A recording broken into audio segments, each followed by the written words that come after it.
Indie games, by many others in my own opinion, are some of the most high-quality video games to surface from the industry. If you're unfamiliar, indie games are video games that are not created by a major company, but instead by smaller, less-known video game companies such as my personal favorites, The Behemoth, Edmund Macmillan, and Team 17. The concept of an indie game makes it sound like it would not be very high quality.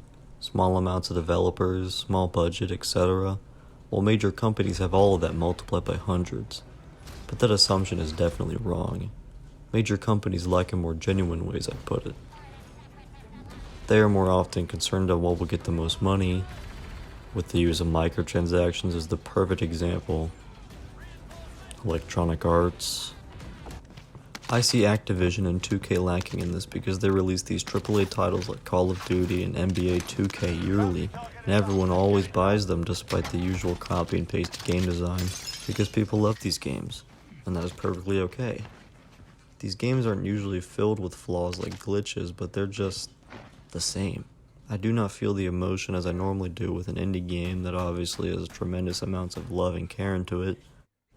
Smaller game developers make their games because they want to showcase their ideas and make a creation for people to enjoy.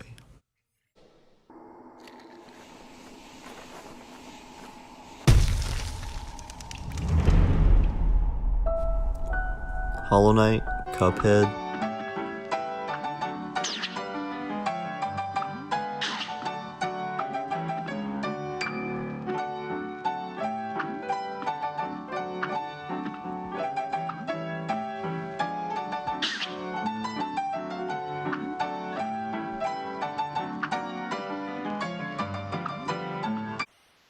Shovel Knight, Castle Crashers, Yakuza.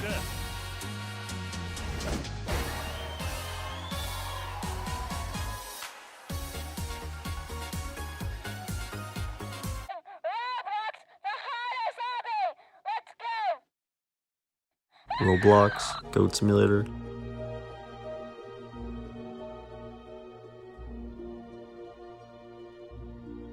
Shortcut to the last. You son of a bitch. Oh god. Oh god. No. No. No. Oh. Spelunky, The Binding of Isaac. Super hot. Undertale. And even Minecraft, although it has been bought by Microsoft, at its core it is still the indie game created by Marcus Persson though. Totally reliable delivery service. It's noticeably rough around the edges.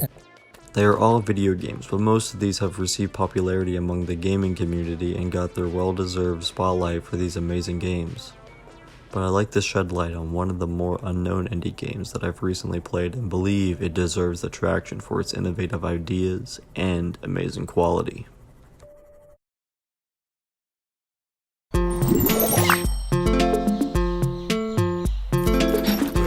PHOGS is a vibrant, lovable, and delightful single-player and co-op puzzle game by Coatsink and Bitloom Games, where you play as two dogs connected by their stretchy stomach and you take on huge adventures to save the world in the Foggyverse from the blights that disrupt the peace. It released on December 3rd, 2020, but came to Xbox Game Pass April 22nd, 2021, and that is where I found out about it. I saw it on the cover page of Xbox Game Pass and I was intrigued by the fun appearance of the game, and I decided to play through and 100% complete it with one of my good friends. Nigel, B-Dog, Super Guy, Electrician, Hosier, Lethal, Lawyer, Alan. The game's story can be played single player, or with a friend in 2-player co-op where one controls red and the other is playing as blue. The game would still be enjoyable single player, but there is nothing like playing a game with a close friend and taking that journey together on as a team. Co-op is definitely how the game is meant to be experienced though.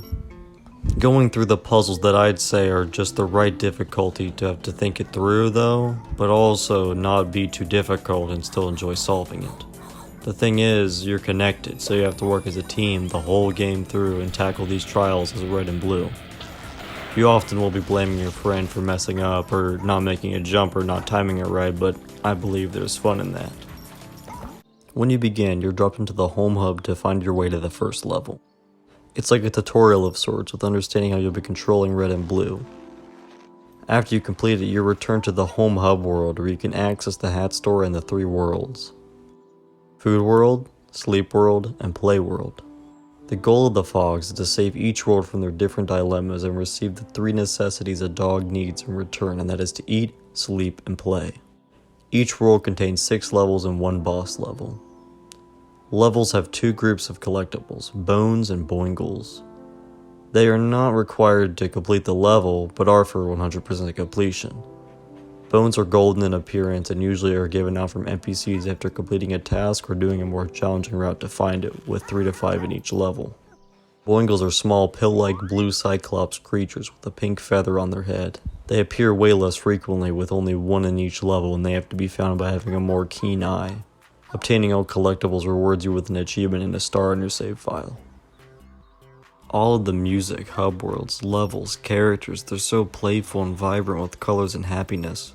The characters that live within the worlds are also lively, and it makes you want to take your time to enjoy the levels. Levels never really feel like a drag or just to lengthen the game's playtime with how creative each and every one is. And I absolutely love the hat customizations. Obtaining gold bones allows you to purchase hats which are available to be bought as you complete levels. The soundtrack complements the game so well, making everything pop and give it that feeling of a dog just enjoying life and happily moseying around. Everything is so upbeat and appealing, you cannot be in a bad mood while playing this game.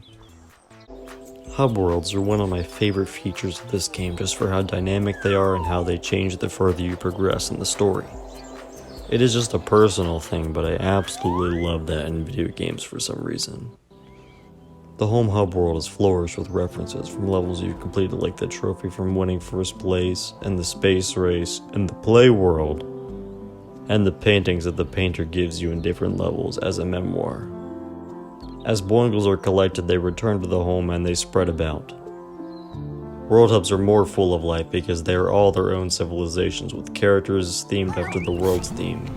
The world hubs also evolve throughout playing, with characters returning from levels back to the hub, bosses too. Food world has ogres with food hats corresponding to their favorite foods, and munchlets reap the lands of crops and are causing the conundrum in the food world. Sleep world has teddy bears, alarm children that wake up and start crying and ringing when you remove them from their bed, like, and watchbirds with lamps on their heads that carry you away. Play world has shapes and colors given legs that roam the amusement parks, beaches, and arcade.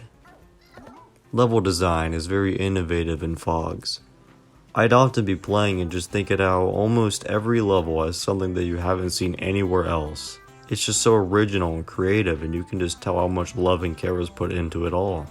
Levels in the food world have you using the PHOGS as a water hose to grow plants to distract the munchlets, so you can progress in eating spicy peppers to light corn on the cob to turn it into popcorn, so you can give it to a friend. Sleep world has dream nozzle ogres that dream of bridges, but you have to keep them asleep to get further, and using light orbs to remove the midnight dragon's blockades. Play world is perhaps the most enjoyable, with levels where you slither through vast beaches, enjoy amusement parks with carousels, and play in the arcade, which is one of the most fun levels in the game. Boss levels are not difficult, but are delightful adventures of their own, summing up the worlds and freeing the residents of their society's problem. Food world is the gluttonous glut Tony gorging himself on the sustenance of food world because he has accidentally ate a munchlet. Sleep world is under the curse of the midnight dragon, and it has the queen of sleep in a nightmare, causing the world to be in an eternal slumber. Playworld is the wizard of play, being controlled by the power of his own wand and disrupting the positivity of the playworld. From this point onward, I will be speaking about the final level, ending, purpose, final thoughts, and conclusion, so if you would not like to know these things, spoiler warning. The ending of the game is what gave me the ambition to create this video. After completing the boss levels to all worlds, the final level opens.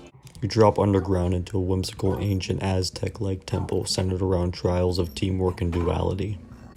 Completing trials opens the doors and leads to the separation altar where red and blue grab onto sliding buttons where they are stretched beyond their capabilities and are separated in half. Red and blue are now able to slink freely without being restricted of moving by their divergent counterpart. Puzzles following this event must be solved while in this independent state, which proves for Nigel and I personally to be the most difficult section of the game. The puzzles and platforming become unfathomable in our minds as we desperately attempt to latch onto each other's ends just after being separated to scale a short rise in terrain. The whole game is flipped upside down metaphorically and is a challenge like no other. Progressing further, you reach another shrine with familiar statues. The two-headed and four-armed individual that stands as a main centerpiece of the home hub. The statue is presenting a black hole-type orb that is white in color. Red and blue grab onto the handles and extend. Where they were previously connected get sucked into the black hole and are amended back to their true form. Yet their form this time is the result of a mastery of the necessities of a dog. The need to eat food, to sleep, to play, and most importantly, to be loved. Red has gained a light elemental ability while blue attains a water type ability. The finale is the dogs blasting through the temple with their newfound powers while an accomplishing upbeat melody celebrates with the dogs. They escape from the temple and soar back to their home and relinquish their power to the double-headed statue.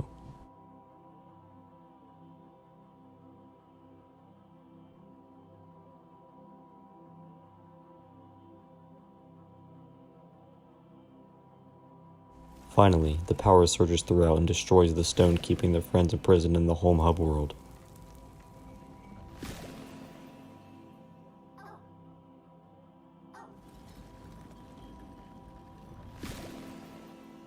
The dogs reunite with their double-headed pooches while everyone you've met along the way joins for a gargantuan celebration where the credits roll and the game comes to its close.